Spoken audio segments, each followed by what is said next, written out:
안녕하세요. 이번에는 뉴욕에서 가장 오래된 프렌치 레스토랑 르부도어를 소개하겠습니다. 음식만 보시고 싶으신 분들은 2분 51초로 이동하시길 바랍니다. 이곳은 1937년에 오픈한 레스토랑입니다. 이 오래된 곳도 역시 코비드의 습격을 견디지 못하고 닫았다가 제가 좋아하는 프렌치 레스토랑 프렌체스의 오너들이 이곳을 인수해서 다시 열었다고 합니다. 코비드 시기는 세계적으로나 인간사로나 아주 어두운 시기였긴 했었지만 이곳도 그렇고 제가 좋아하는 게이지원 톨러 같은 많은 오래된 것들이 문을 닫고 새롭게 개장을 하게 된 좋은 계기가 된 원인이 되기도 했습니다. 모든 일은 양면성이 있으니까요. 다시 오픈하게 된 이후로 이곳은 완전히 핫플레이스가 되었습니다.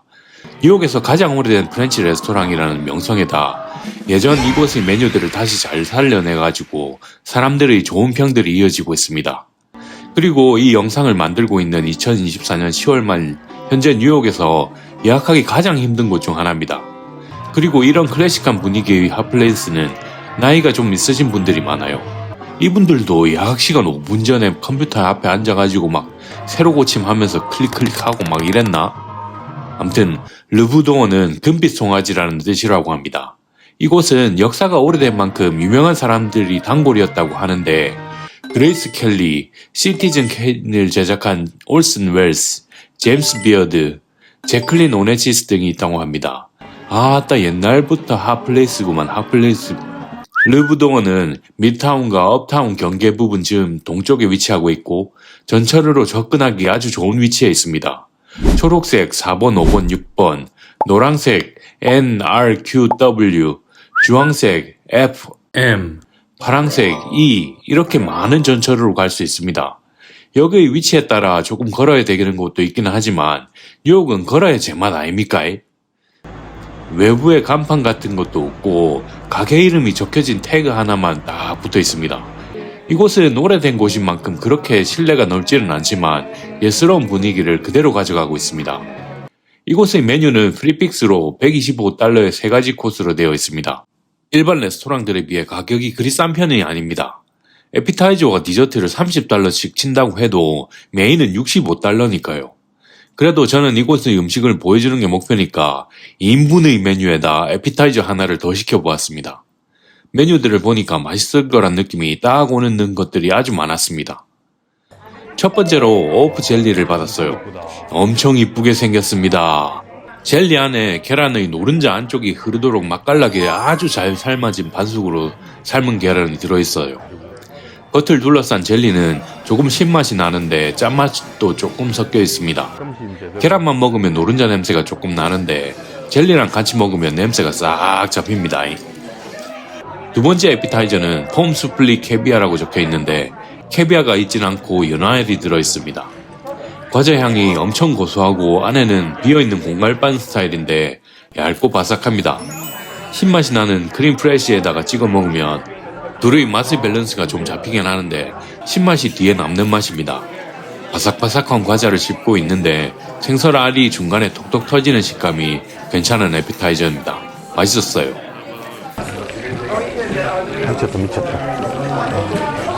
세 번째 에피타이저는 개구리 다리 패시아드입니다. 한국에서도 그런 걸 먹냐며 먹어볼 생각조차 못했던 이런 개구리 다리를 뉴욕의 한가운데 있는 뉴욕에서 제일 오래된 클래식한 프렌치 레스토랑에서 먹다니 참나 사람 일 우째될지 모르는 겁니다. 와 이거를 내가 여기서 먹게 될 줄이야. 진짜 와. 근데 맛이 생각보다 괜찮았어요. 치킨의 맛이랑 비슷비슷한데 치킨의 쫄깃쫄깃한 부분만 모아놓은 듯한 식감이었습니다. 소스가 산도가 많이 느껴지고 기름기가 느껴지는데 개구리 다리랑 합이 잘 만든 듯합니다. 랍스터는 진짜 맛있었어요. 제가 이때까지 랍스터를 첼시 마켓이나 바닷가 여기저기에서 많이 먹어봤는데 그렇게 좋아하지 않았거든요. 그렇게 인기가 많음에도 불구하고 저는 그저 그랬어요. 근데 여기는 랍스터가 답니다. 신맛이 나는 마요네즈 같은 소스에 찍어 먹었더니 단맛이 확 앞으로 튀어나오는 맛이에요. 와 어떻게 이런 맛이 나지? 랍스터가 이렇게 나왔었다면 저희 최애 요리 중 하나가 랍스터가 되었을 것 같아요. 저희 인생 랍스터 요리입니다. 오리 요리는 오리가 아주 부드럽게 잘 조리되어 있습니다. 껍질은 바삭하게 구워져서 식감 대비를 내어주고 있고요. 고기를 소스에 그냥 찍어 먹으면 조금의 오리향이 남는데 건포도랑 토마토 그리고 순물을 곁들여서 먹으면 냄새가 싹 잡아집니다. 소스는 테리야끼의 아주 연한 느낌인데 거기서 단맛이 많이 빠진 듯한 맛입니다. 이것도 맛있긴 한데 이때까지 랍스터의 충격에 너무 빠져 있었습니다. 샐러드를 왜 지금 주는지 나는 이해를 할 수 없지만 샐러드로 입가심을 하는 느낌입니다. 메인을 다 먹고 샐러드를 먹는 게 뭔가 생소해서 다 먹지는 않았습니다. 1플로탕트는 바닐라 맛이 나는 시럽인 크림 엉글레스에 모랭이 섬처럼 띄워져서 나오는 디저트입니다.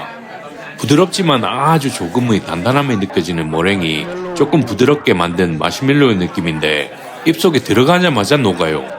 아몬드가 중간중간에 씹히면서 식감 대기위를 잘 만들어줍니다. 맛있는 디저트였습니다. 휘올레는 서버가 추천해주긴 했는데 라이스 푸딩이라길래 조금 미심쩍은 마음으로 주문했어요. 왜냐면 쌀이 들어가는 디저트는 맛있게 먹어본 적이 없었거든요. 예전에 라이스 푸딩으로 잠시 유명했던 곳이 있는데 거기도 저는 한 번 먹고 와, 또 이런 걸 좋아한다고? 이러면서 다시는 안 갔었거든요. 근데 여기는 마지막 음식이라 배가 좀 부를 때였는데도 불구하고 정신없이 막 먹었습니다. 와, 밥으로 만든 디저트가 이렇게 맛있을 수도 있습니까? 진짜 맛있습니다. 뉴욕의 가장 오래된 프렌치 레스토랑 르부도어에서 너무너무 좋은 저녁 시간을 보내고 나니까 왜 이곳이 뉴욕의 여름 유명 행사들이 단골이었는지 알게 되었습니다. 예약은 좀 어렵긴 하지만 갈 수 있는 날에 알림을 걸어 놓으면 운 좋게 걸리는 때가 있으니까 기회가 되시면 가보시길 추천드립니다. 이번 리뷰는 여기까지 하도록 하겠습니다. 추운 겨울이 오고 있는데 잘 맞이하시길 바라고 건강하시길 바랄게요. 감사합니다. 안녕.